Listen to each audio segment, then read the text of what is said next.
How's it going, everyone? Welcome to part 3 of the book review for Excelsior, The Amazing Life of Stan Lee. And I'm gonna pick up where I left off, which is the chapter called Joni at First Sight.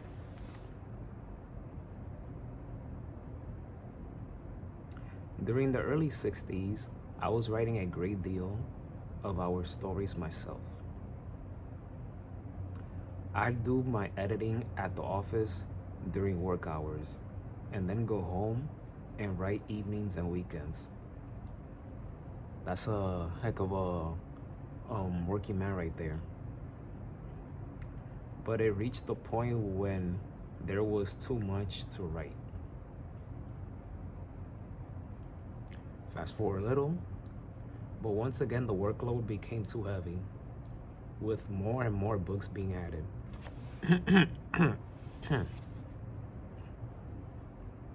So instead of Wednesdays, I next took Tuesdays and Thursdays off and worked at the office 3 days a week.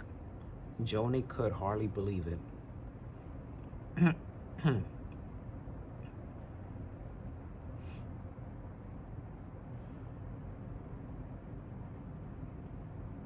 I soon needed still more time to write.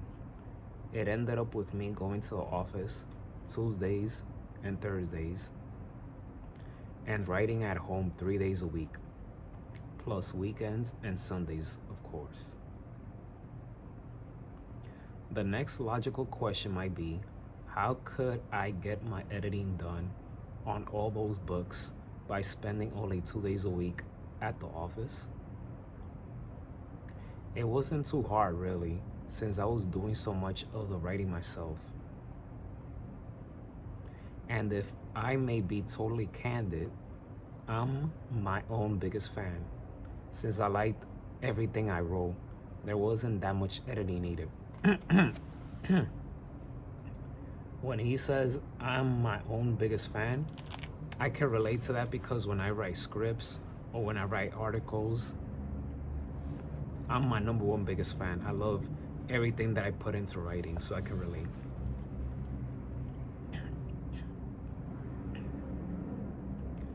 The two things I didn't love about my life were the 1-hour commute each way from Long Island to Manhattan and back again, and the feeling that I wasn't getting ahead the way I should be. The haunting feeling that I was only a moderately successful hack, waiting for some elusive big break. The chance to get out of comics and into the real world. What I didn't understand at that point in my life was that comics were the real world for me. And that's the end of the chapter of Joni at First Sight.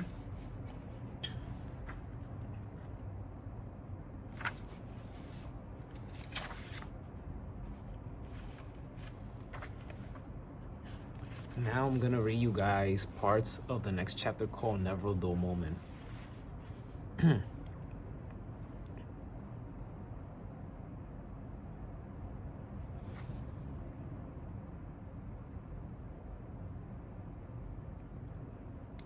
One thing I've always been lucky about, I never seem to develop that old boogaboo called writer's block. Whenever I have to write something, the words,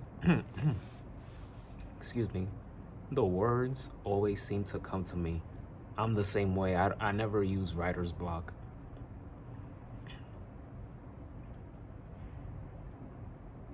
Fast forward a little. On the other hand, the thought of having to write a novel and having to live with it for weeks, if not months, to do all the intricate plotting and planning, that's too much like work. The idea of 300 pages of nothing but text, when I get bored so quickly, has always been a total turnoff to me. I haven't read a novel yet. I am contemplating someday, so I can't talk too much about that, but I'll give it a try and see how that would be. But yes, it takes a long time to, just like a script, it takes a long time, but to write even a novel, yeah. So, but I don't blame Stanley because he's a writer that's done it for so many years, has been successful. But when I write my first novel, I'll give my opinion then. To continue, one reason I can deal with writing comics is that I can write a comic book in one setting. Start sometime in the morning, and by mid-afternoon it's done.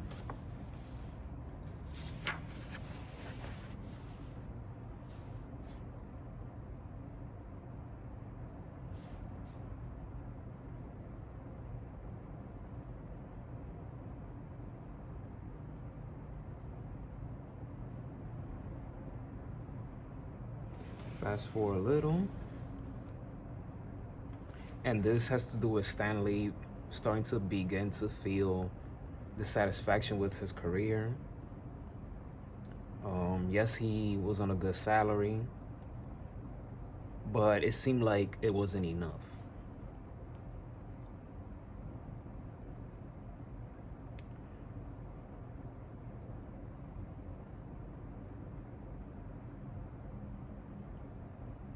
After all, in those days, comics had little or no catch it.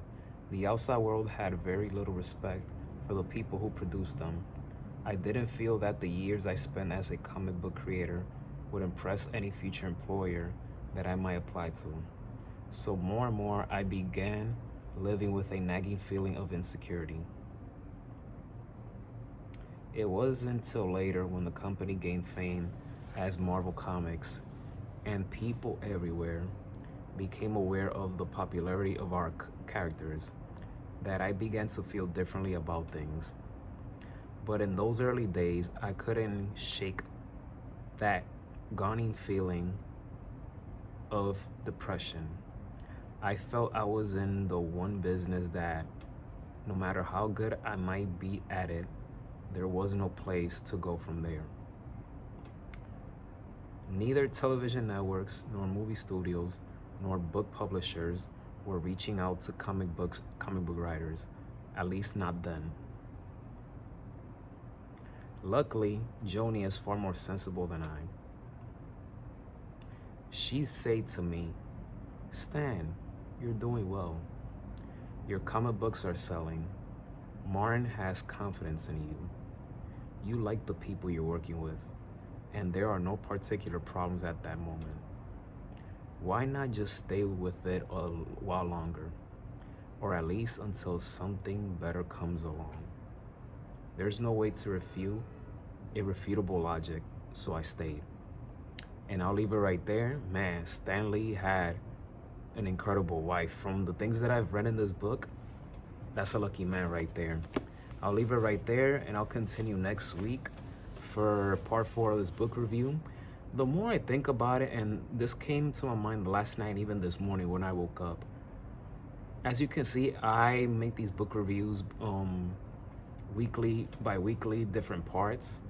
But there's gonna come a point, because I know myself and I'm always willing to change.